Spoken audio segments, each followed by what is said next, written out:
85. Lane 3 is the 100 base pair ladder. They clearly loaded another 100 base pair ladder here just for fun. No, it's good practice, right? Beautiful.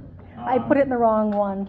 That's all right. You don't have to say that. Just say good for practice. 1, 2, 3, 4, 500 there, 600, 700, 800, 900, 1,000, 1,200, 1,500, right?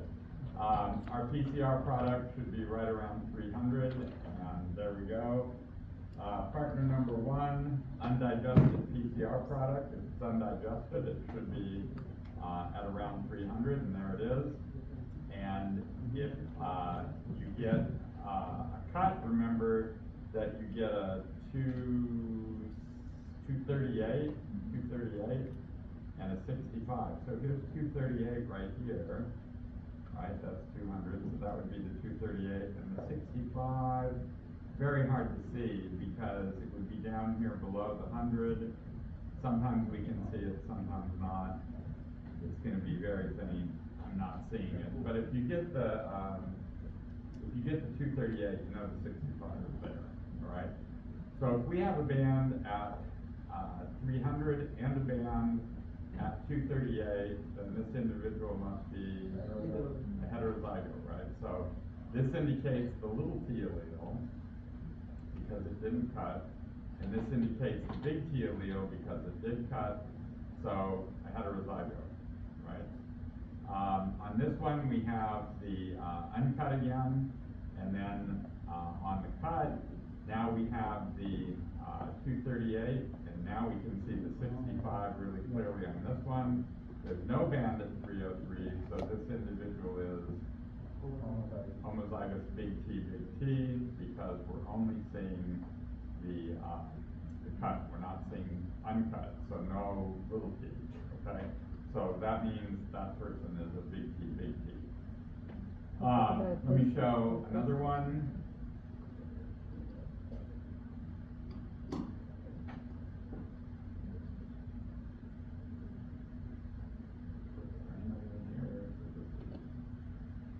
Right, so here we have the uncut, and again, cut with the 238 and the 65, no uncut, so again, a big T homozygote, same thing here. So big T, and big T. So let me see if I can find one that's a little different.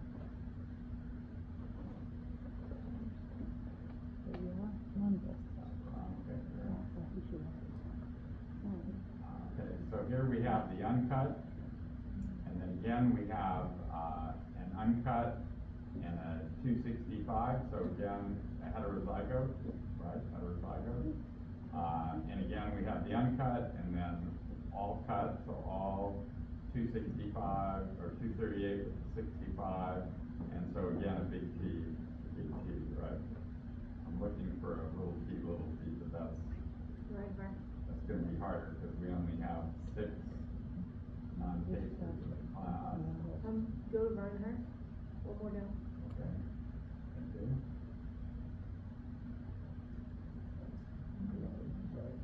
Oh, here we go. So here we have reverse order, I presume. Yep. So uncut, and then this is the cut, and in the cut lane, we're not seeing any digested products, so this would be little t. And does that match with the phenotype? Oh, good. So a non-taster and little t. Here, the uncut and then the cut, we have both the 303 band and the 238 plus 65. So again, heterozygous, so taster. Does that make sense? Good. I love it. Okay, so those are the 3 possibilities. So you're all one of the 3 possibilities. Yeah. So can non-tester be heterozygous? Sorry, say again?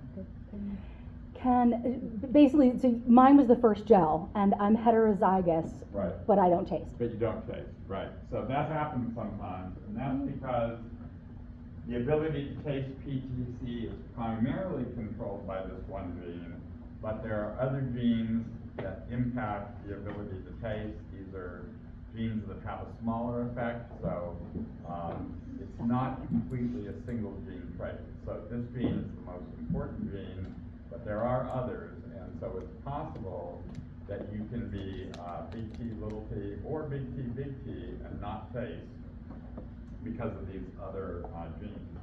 What doesn't happen is you don't have individuals who are little t who can face. That doesn't happen. Okay, that's right. Should she be like heterozygous, but then her big T allele has You know, that's possible, but you don't have to invoke that because we know that there are individuals that are heterozygous where their big T allele is fine and they still can't face because of these other modifier genes that prevent facing. I heard some buzz in the background about that do homozygous big T individuals taste more than heterozygous big T, little t's, and the answer is that that's been looked at, and that doesn't seem to be true. Doesn't seem to be true. So I'm glad we have one in the crowd that allows me to discuss that modifier business. We don't always get someone who has that, but occasionally we do, and so that's kind of fun because it shows that even genes that people think are single gene traits often are not. This is an example of one where other genes are also having an effect. Okay? So that was kind of fun. So that's a great experiment to do in classes because it's really one of the few where you can easily do a direct phenotype-genotype experiment with humans, and you could actually sequence the taster gene here. You could sequence the relevant region and show the same thing that we just did with this digest, but of course not everybody has access to sequencing or the appropriate budget. So here you can do the exact same thing just with doing PCR and then a restriction digest. So that's pretty nice. And remember the enzyme here is actually reading that sequence where the FNU is for us, right? If it doesn't cut, it's the little t sequence, and if it does cut, it's the big T sequence. So pretty fun, and you can do it without sequencing. Now everything else we're going to do with sequencing. So next week you're going to run, I don't know, 6 sequencing reactions or something. So we'll do a lot of sequencing next week. One of the major topics next week will be me teaching you about exactly how Sanger sequencing works and some of the details about that, and then you're going to do it, and then we're also going to learn how next generation sequencing works, and then you're going to do it. So a lot to come there. But sometimes you can tell genotypes without actually having to do sequencing. So that's nice. Okay. All right, that's enough for that. I think we're good. I'm going to move on now. Synthesis on total RNA from mouse liver, mouse spleen, and mouse heart. And you did the first strand synthesis with reverse transcriptase, but instead of using oligo-DT or a downstream primer like you have in the past, this time, which is the third time you've made cDNA, this time we're using random primers. And the reason we're using random primers is all the companies that make the kits for doing RT-PCR, for doing quantitative PCR, they give you random primers. And that's what the protocol is designed to use. My recommendation is, with these kits for doing quantitative RT-PCR for gene expression, use the random primers because that's what the kits are designed for. And so that's what we're doing. Now, these primers are random hexamers. So these are short, but they're long enough that they hybridize to template just fine. So they hybridize and they can be used for doing synthesis off the 3' end. And so what I want you to imagine is that we have a bunch of cDNAs, and let's just, a bunch of mRNAs rather, and let's just look at mRNA for a single gene. So we do total RNA, you have thousands of different mRNAs, but we're just going to look at the mRNA for TTR. Okay, so this is our TTR mRNA in the total RNA, so it's mixed in with tons of other RNA, but we're just looking at this one for our diagram on the board. All the elements are there, but we're just looking at this one. So I'm just showing three. Now, we've got random primers, and we use enough template RNA and enough random primers so that each RNA molecule, on average, gets a single primer. So it's a ratio of primers to template, and they've worked out the numbers here, so that on average we get a single primer per mRNA, or per RNA molecule in the solution. Now, in one RNA, the random primer might hybridize here. Right? And it's going to hybridize in an anti-parallel fashion. And in the next molecule, it might hybridize here.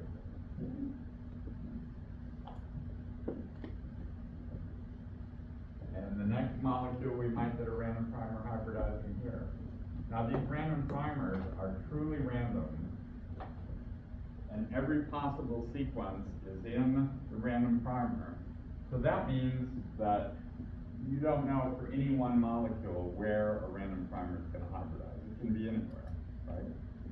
Here, here, here, here, here. So, right? So I've just shown three examples.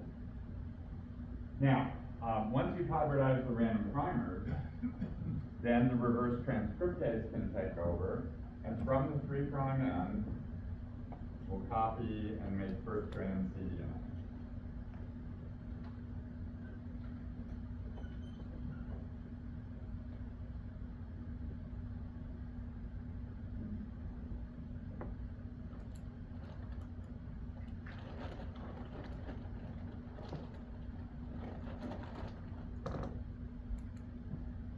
Okay, see, these are all first strand cDNAs off of the TTR, and they're all different lengths because we use random primers, right? Now remember, this was total RNA, so all of the other RNAs in the solution are also being copied like this. Not just the messenger RNAs, because here we use random primers, so that means all the RNA in the solution, including ribosomal RNA, including transport RNA, including microRNA, including the RNAs that make up the spliceosome. All of the RNAs are being copied into cDNA. But in that huge mix, we are going to have copies of our TTR mRNA if TTR is in there, right? So we already know in liver that it is in there, and so we know this is happening at least in our liver cell too. So that's first strand synthesis with reverse transcriptase using random primers. Now the next, and that's what you set up earlier today, and that's what's been running. And now when we go back to lab, what you're going to do is you're going to add upstream and downstream specific primers that are specific for TTR. And so now we're going to do the quantitative PCR part, and that's going to use specific primers, So we're going to design one of our primers to hybridize to our TTR cDNA near the 5' end, so not at the 5' end, but near. I'm actually going to use 13 longer. So we'll design our forward primer somewhere around here. That's going to be forward, 5', 3'. And we'll design a reverse primer that will hybridize, say, here. But it's going to hybridize only to the second strand after we make second strand cDNA. So let's copy this one. Okay, so that's second strand cDNA now, right? So this is second strand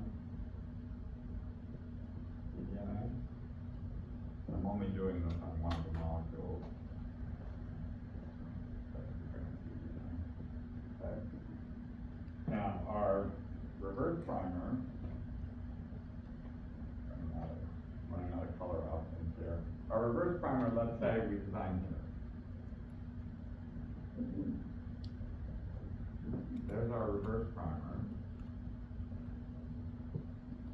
then the reverse primer will be able to copy back and forth, and then using our forward and reverse primers, we can PCR amplify part of the TTR, and over the PCR cycles, we'll amplify, and in the early cycles, it'll be exponential, and that's what we're gonna use for our quantitative PCR. Now, you might say, well, if that's your reverse primer, that's gonna work for this cDNA, and it's gonna work for this one, because when we copy this one back, it will hybridize here. But for this one hybridized way up here, and copied in that direction. When we prime this one back, it's only gonna go to there, and then this primer has nothing to hybridize to. Everybody see that? Well, that's just how it works. So, with random primers, you're gonna be able to amplify some of your first strand cDNAs, but not all of them. Because some of them are just gonna be too short. You know, if you get a random primer that hybridizes up here and you just make this little thing, you know, your other primer is not gonna be able to amplify that. So, that doesn't sound very good for quantitation, does it? Let me tell you this, to convince you. If you use random primers to do the experiment, if you use oligo-DT, if you use a downstream specific primer for first strand synthesis, so you've got three choices. You can use oligo-DT for first strand synthesis. You can use a downstream specific primer for first strand synthesis, or you can use random primers. If you do all three and compare them, what do you think the answer is? They're all the same. They're all the same. It doesn't matter. Seems like it should, but it doesn't. And it's been shown over and over and over again. The companies wouldn't continue to sell you random primers if the random primers gave you a different result. So, even though our intuition may tell us that this ought to be different, it's not. Our intuition is not always correct. And it turns out when you do the experiment, you will find that there's no difference. Now, in this course, we used to divide the group up into threes, and we would do first strand synthesis, a third of the group with random primers, a third of the group with oligo-DT, and a third of the group with the downstream specific primer. The people who had the downstream specific primer were ecstatic. They knew their experiment was going to work and it was going to be great. The oligo-DT people were almost as happy, because that seems like it ought to work really great too. The random primer group was always really unhappy. They were certain it wasn't going to work, and they always wanted to throw, you know, rotten fruit at me for picking them as the ones who got the random primer. So I got tired of being hit with rotten tomatoes and stuff, so we quit doing that.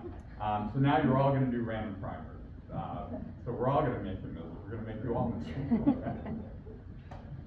So you're suffering because of previous stuff. No, the reason we do it is because all the kits now use random primers. So that's what I recommend, because the kits, again, are optimized for use with random primers. You could put in your own primer and do it that way, but it's not necessary, and you're messing with their system, right? So they put a lot of money into R&D to make sure that these things work perfectly. So if they're not broken, don't fix it, right? So we're going to do random primers. I'm here to tell you it works, right? If it didn't work, then nobody would do it this way, but everybody does it this way. There is nobody who does quantitative RT-PCR using anything but random primers. Well, I won't say nobody, but in the literature, if you look, it's all random primers. The kits are all random primers. Yeah. Do you know how many primers they put? A lot of primers, but the ratio of primer to your RNA is important, because what you don't want is you don't want a primer here, a primer here, a primer here, a primer here, a primer here, because then you'll just make a lot of little bitty pieces. And so the ratio of primers to template is really important. Is it cheaper to make them random? Why does everyone do it that way? Well, I'll tell you why they do random. The reason they do random is if you use random primers, you can now take this first strand synthesis and you can study any RNA that was in that cell type. You could then do quantitative RT-PCR using primers for TTR. You could use primers for GAPDH. You could use primers for a tRNA. You could do primers for a lysosome RNA, you could do anything. So that's the rationale. You can take this first strand and then do 20 different PCR reactions and study 20 different genes for their expression. And then you wouldn't be limited to just one. In the PCR, in the second strand synthesis in the PCR, you still have to supply those gene-specific primers, but you could use the same first strand cDNA that you made in the first reaction. Okay? Yep. Let's just clarify, so the orange one is also a random one. No. The green one is the forward specific primer, and the orange one is the specific reverse primer. So those are your two gene-specific primers that are going to give you the specificity for TTR. Okay? And so, why doing like two steps if you can just do one? If you already have your specific ones, so why not use it from the start? Because it fits up random primers. Okay, so it's just, but if I would know the solutions that the kid would use, I could just use my primers and then do that. You could, Okay. but it wouldn't be any better. Okay. And Yeah, you'd go to a lot of trouble to do that, and your results aren't going to be any better. Yeah. That same argument that you use random primers to amplify any mRNA could also be true of an oligo disease, right? The so the random primers will not only do any mRNA, they'll do any RNA. And remember, the mRNA is only 3 to 4%, so with this you're getting everything else too, which also sounds bad, right? If you want to look for a specific mRNA, but it still works. So I understand the skepticism because I've been in molecular biology a long time. When these protocols in kids first came out, I went, I don't like that. I'm going to choose my own specific primers and forget their stupid protocols. But we did the testing, and it doesn't make any difference. And it's more trouble to do it your way than their way, so do it their way. Just wondering, is it like doing an ID when you do that, like when you look for proteins, to just concentrate like your mRNAs of interest? Well, so if you did oligo DT instead of random primers, then you'd only be making first strand from mRNA, and then your RNA of interest would be at a higher concentration, right? You do random primers, your RNA of interest, the TTR in this case, is going to be in a lower concentration.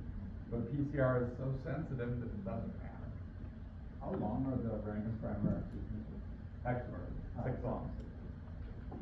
Okay. All right. So nobody ever likes that. You know, what can I do? That's the way it is. But I will guarantee you that it works, and it works great.